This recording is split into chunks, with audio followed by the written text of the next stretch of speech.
Okay, welcome out there, ladies and gentlemen. This is 4.5, last section from chapter 4. We're going to continue our study of conic sections, and in this particular case, we are looking at translations. So we're going to be moving things left, right, up, and down. We're going to be looking at this HK down here. This is the new center or the new vertex for parabolas, new center for the ellipse and the hyperbola. You might remember things for HK like we did with the vertex form of a quadratic and completing the square. That's something we need to do today. So for the most part, everything follows exactly like what we did in the last lesson, only the equation is going to change ever so slightly. So for the case of a parabola, the three pictures that I have here today are actually the ones from the textbook, so they actually gave everything that I needed to know in this. In order to move my vertex to a new HK, when it opens up or down, the transformation looks like this. It's x minus h squared equals 4p, just like we did before, times y minus k. And then you'll notice the focus point is at the h value, and then k plus or minus p, depending on if it opens up or down. Notice this is when p is bigger than 0. If p is less than 0, then it would open down, and it would be k minus p. Over here on the right-hand side, this is for when it opens right or left. And notice it gives us everything we need to know. The vertex is HK. The focal point is P units from the vertex. And the equation looks like y minus k squared equals 4p times x minus h. So you'll notice that the h always goes with the x, and the k always goes with the y. And that should make sense since it's h comma k, which is x comma y. All right, and then obviously the directrix goes on the opposite side of the parabola itself. Okay, that's the parabola. Let's look at the ellipse. Same kind of thing, moving the center to a new point. So this is the center HK.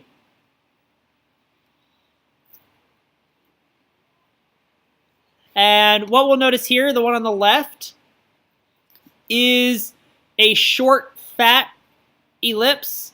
So remember the a squared goes underneath that x because it's short and fat.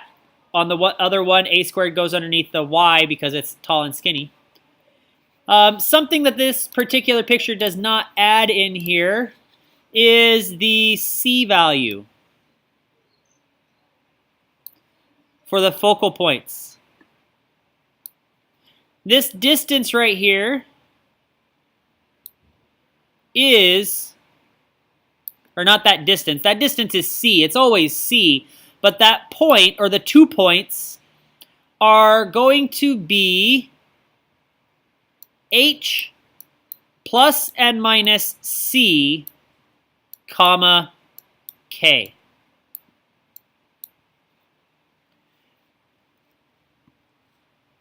And then the vertices going out to the a value here. So this is a, or a distance of a. The vertices are going to be h plus or minus a, comma, k. So that's to find the vertices. And this over here is to find the foci.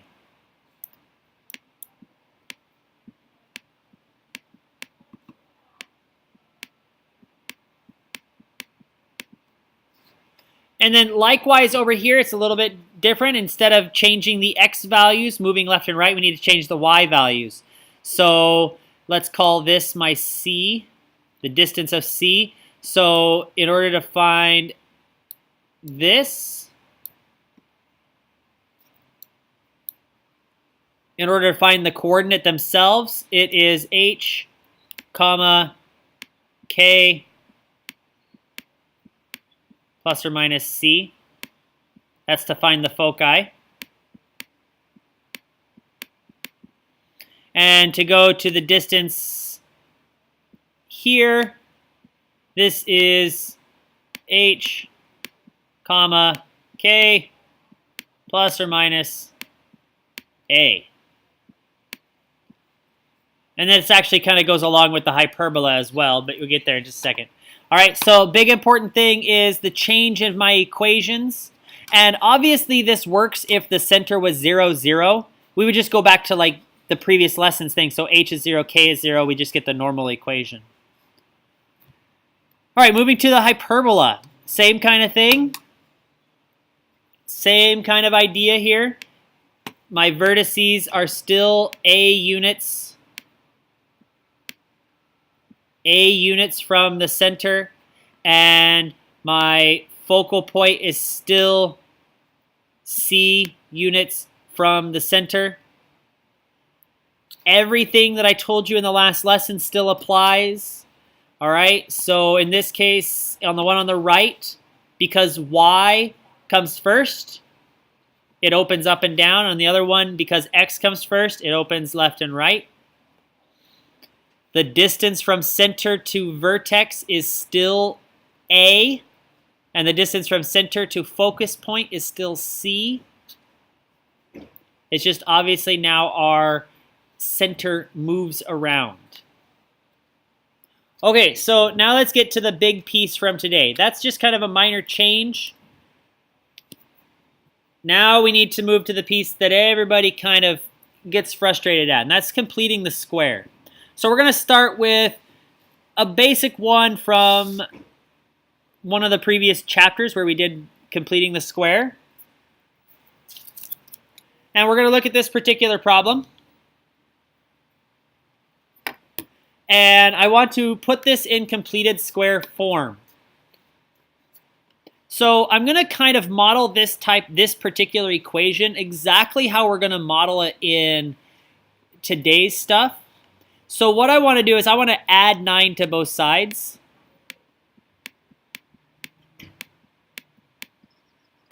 And I'm going to do my little plus blank, as you probably know that I do.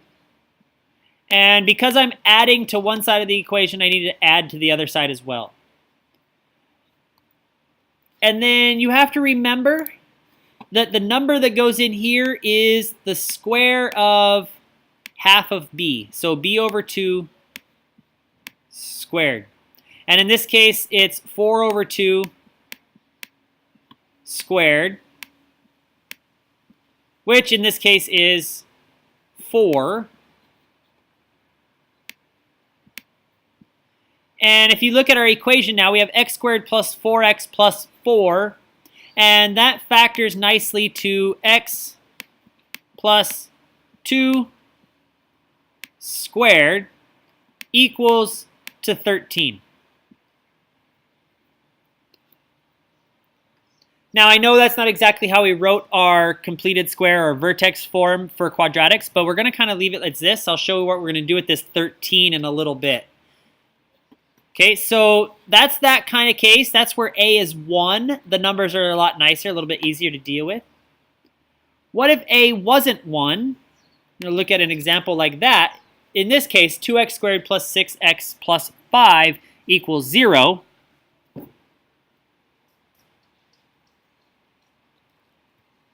And I hope you're telling yourself, oh, you have to factor out this 2. Well, you do. But, here we go here, plus blank. I don't want to do it to the 5. I'm actually going to minus the 5 to the other side. And again, I'm going to do my plus blank, because this actually is a plus, because that 2 is positive. Now I need to take half of 3, and I square it. And if I take half of 3 squared, I get 9 over 4. But then you have to do the little tricky things that we did in the last chapter was, okay, that's actually x squared plus 3x, and oops, let me get rid of that. It's just a second here. I'm going to do this a little bit different here. Because this 2 actually goes times the 9/4, I have to do 2 times 9/4 to get this number here. And in that case, it's going to be 9/2. And so I get 2 times x plus 3/2 squared equals, this is 4.5. So -5 plus 4.5 is -0.5 or -1/2. And for us, that's okay for today. We're not going to get negatives in our work for the lesson today, but that's kind of how we would work this one. All right, so let's look at what we're going to look at today. It gets a lot more complex because we need to write the equation of the conic in standard form, and this is the equation that you're going to be getting. You're going to get something big and kind of ugly just like this that you're going to need to be able to write in standard form, either a parabola or an ellipse or a hyperbola. I think this particular one ends up being a circle if I remember correctly, but we'll get to there in just a second. So what we want to do here is we want to get all of our x's together and then all of our y's together and get the number on the other side. So I'm going to start with x squared minus 6x. And because the x has to be a piece squared, it's my plus blank. Plus y squared plus 4y. And again, I have to do this here, and I get -9 plus blank plus blank. Now, some of you are like, what is he doing? Well, here's what I'm doing. I'm completing the square for the x's, and then I'm completing the squares for the y's. And because I'm adding 2 different numbers here in these 2 blanks, I need to add 2 numbers on the other side. So if you follow the last page, I have to take half of 6 and square it. Half of 6 is 3, squared is 9. And I don't care if that's a minus, it's always plus. Well, if I added 9 there, I have to add 9 here. All right, the other one, half of 4 squared. So half of 4 is 2, squared is 4. And since I added 4 here, I have to add 4 here. And you're almost done. In this particular case, I would get x minus 3 squared plus y plus 2 squared, sorry for the ugly writing today, equals -9 plus 9 is 0, plus 4 is 4. Now, some of you might know what this equation is right away, but if I was to divide both sides by 4, I would get x minus 3 squared plus y plus 2 squared equals 1. Don't forget the over 4 here. And some of you might look at this going, but the numbers are the same in the denominator, and you're right. And that becomes a problem for the 3 conic sections that we dealt with yesterday. Well, in this particular case, since the numbers are the same, this is actually a circle with the center.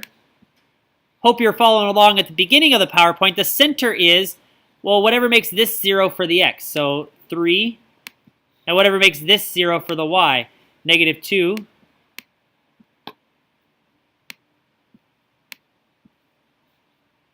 And my radius, because it's a circle, is the square root of 4, which is 2. I don't think I assigned any circles in tonight's lesson, or today's lesson, but that's what a circle would look like. And we're going to do the same thing again for another problem that hopefully comes out with an ellipse. All right, so another big, ugly looking thing, right? So first step. Let me get rid of that 1 there. X squared minus 6x plus blank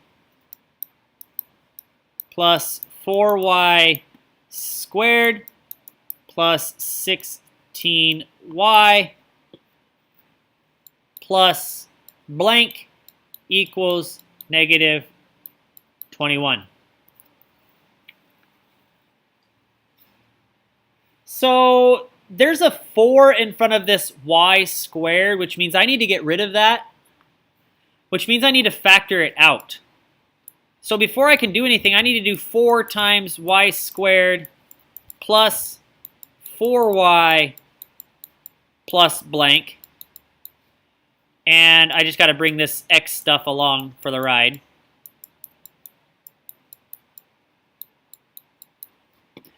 And I got a negative 21.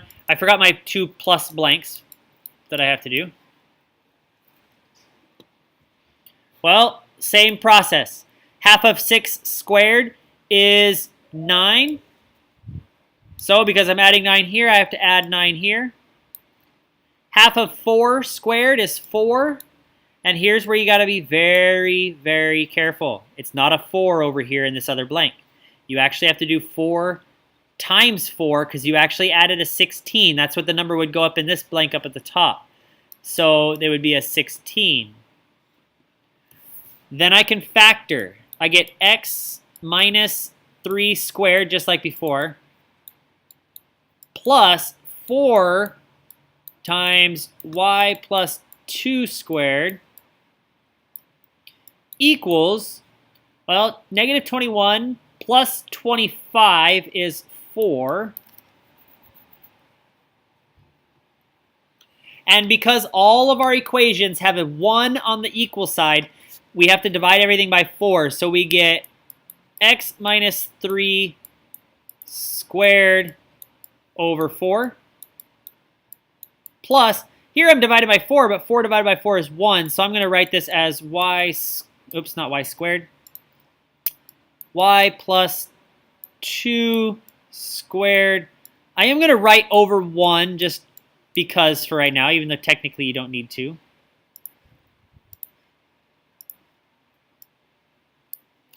And here we have an equation. And you might be wondering, what's the equation of? Well, I'm glad you asked because it's something we need to know. Because it's a plus sign, it tells me that it's an ellipse.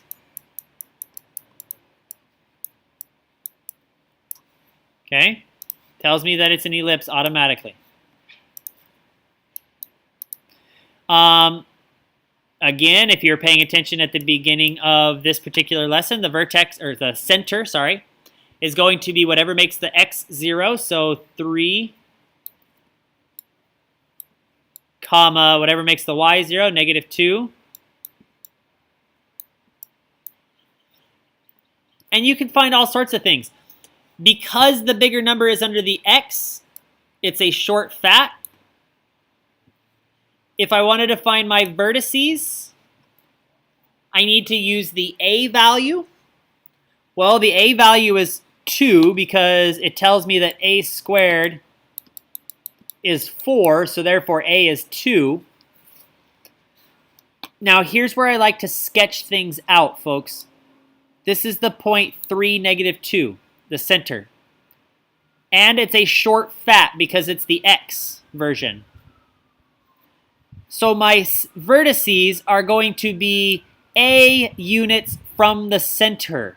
So it's going to be a units to the right and a units to the left. So I have vertices that are going to change the x values here. So it's going to be 3 plus 2, which is 5.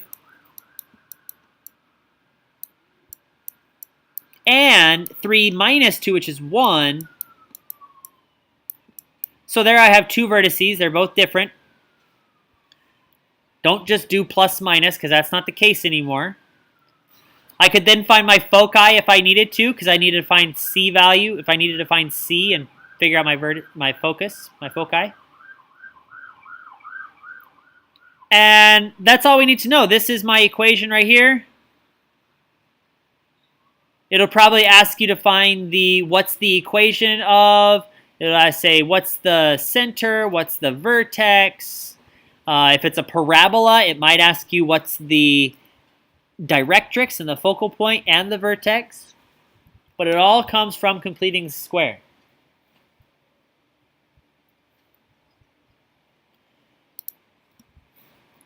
So I have one more. It's actually, in this case, it's a parabola. And you should be able to know it's a parabola right away. Actually, there's different ways you can think about these. You know it's a parabola here because it's only got one quadratic term. And the other two here, you should know they're either ellipses or circles because it's an x squared plus y squared or an x squared plus y squared here. All right, so for parabolas, the ones that look like this, we want to do y squared minus 4y. And here's where it changes from the other two equations. We want to plus blank. And our equations for parabolas have the quadratic piece on one side and the linear piece on the other. So I just want to do it this way. So if I get half of 4 squared, which is 4, I need to add 4 to both sides. I'm going to factor the left now. And I do actually want to factor the right-hand side because we need an x minus h. So in this case, it's kind of nice because I can factor out the 4 out of both.